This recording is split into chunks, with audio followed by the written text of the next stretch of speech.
அஸ்ஸலாமு அலைக்கும். இன்றைக்கி நம்ம சேனலில் சிறு வயசில் நம்ம எல்லாருமே விரும்பி சாப்பிட்ருக்கக்கூடிய ஒரு மிட்டாய் ரெசிபி தான் பார்க்க போகிறோம்.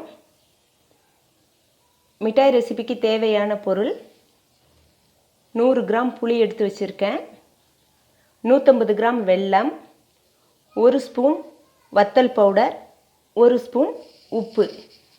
வாங்க எப்படி செய்கிறதுங்கிறத பார்க்கலாம்.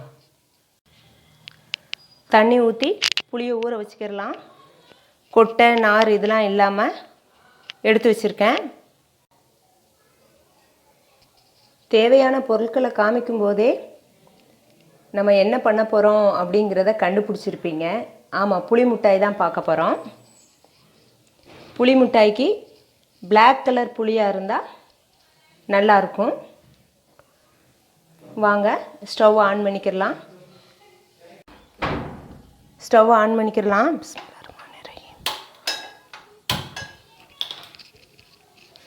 தேங்காய் எண்ணெய் ஊற்றிக்கிடலாம். தேங்காய் எண்ணெய் ஊற்றினா தான் வாசமாக இருக்கும்.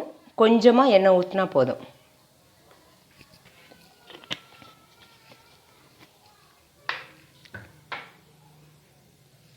இந்த எண்ணெயில் எடுத்து வச்ச வெல்லத்தை சேர்த்துக்கிடலாம்.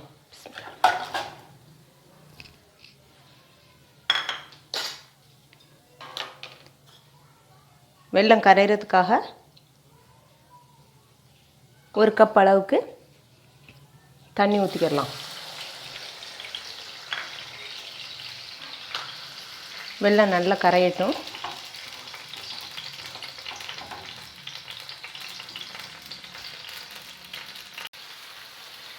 தண்ணியில் ஊற வச்ச புளியை மிக்ஸி ஜாரில் சேர்த்துக்கலாம்.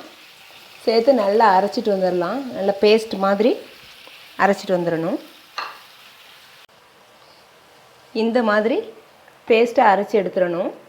அரைச்சி எடுத்த புளியை ஃபில்ட்ரு பண்ணிக்கிடலாம்.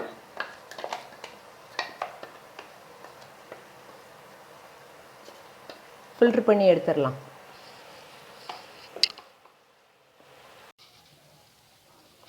கொஞ்சமாக மிக்ஸி ஜாரில் தண்ணி ஊற்றி அலசி எடுத்துக்கிடலாம்.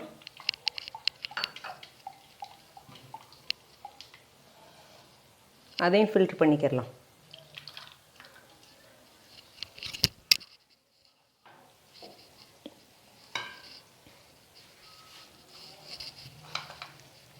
புளிக்கரைசலை ஃபில்ட்ரு பண்ணி எடுத்தாச்சு.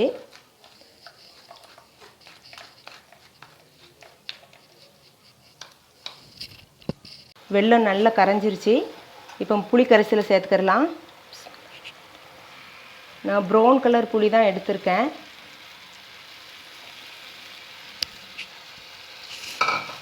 புளி கரைசலை சேர்த்ததும் ஸ்டவ்வை மீடியம் ஃப்ளேமில் வச்சுக்கிடலாம்.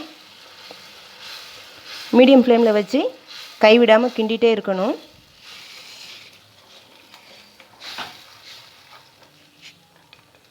உப்பு சேர்த்துக்கிடலாம்.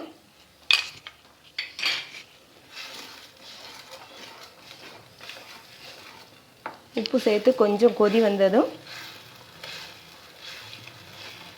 எடுத்து வச்ச வத்தல் பவுடரையும் போட்டுக்கிடலாம்.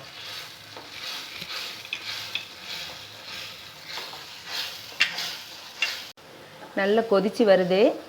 நான் கம்மியாக செய்கிறதுனால மேலே தெறிக்கலை.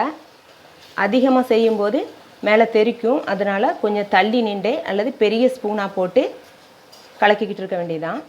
கைவிடாமல் கலக்கிட்டு இருக்கணும். அடி பிடிக்கிறதுக்கு வாய்ப்பு இருக்குது. புளி கரைசல் நல்லா வற்றி சுருண்டு வந்துருச்சு. இந்த ஸ்டேஜில் ஸ்டவ் ஆஃப் பண்ணிவிட்டு சீனி சேர்த்துக்கிடலாம். சீனி சேர்த்துக்கிடலாம். ஸ்டவ் ஆஃப் பண்ணிவிட்டு தான் சீனி சேர்த்துக்கிறணும். நான் 4 ஸ்பூன் சீனி சேர்த்துருக்கேன். ஸ்டவ் ஆன் பண்ணி வச்சுக்கிட்டே சீனி சேர்த்தேன்னா அடி பிடிக்கிறதுக்கு வாய்ப்பு இருக்குது. இது சூடு ஆறட்டும். ஆறின பிறகு வேறு ஒரு பவுலுக்கு மாற்றிட்டு காரட்டும். ஆறின பிறகு ஒரு கவரில் வச்சு பேக் பண்ணி எடுத்துடலாம். இந்த மாதிரி எடுத்து வச்சு பாக்கெட் போட்டிருக்கேன். இந்த பாக்கெட் போட்டதை 1 மாதம் வச்சும் ஸ்டோர் பண்ணி சாப்பிட்டுக்கலாம். நீங்களும் வீட்டில் கண்டிப்பாக செஞ்சு பாருங்கள், சாப்பிட்டு பாருங்கள். எப்படி இருக்குன்னு நம்ம கமெண்ட்டில் சொல்லுங்கள். நம்ம சேனல் பிடிச்சிருந்தால் லைக் பண்ணுங்கள், ஷேர் பண்ணுங்கள், சப்ஸ்கிரைப் பண்ணுங்கள், பெல் ஐக்கானை கிளிக் பண்ணுங்கள். அஸ்ஸலாமு அலைக்கும்.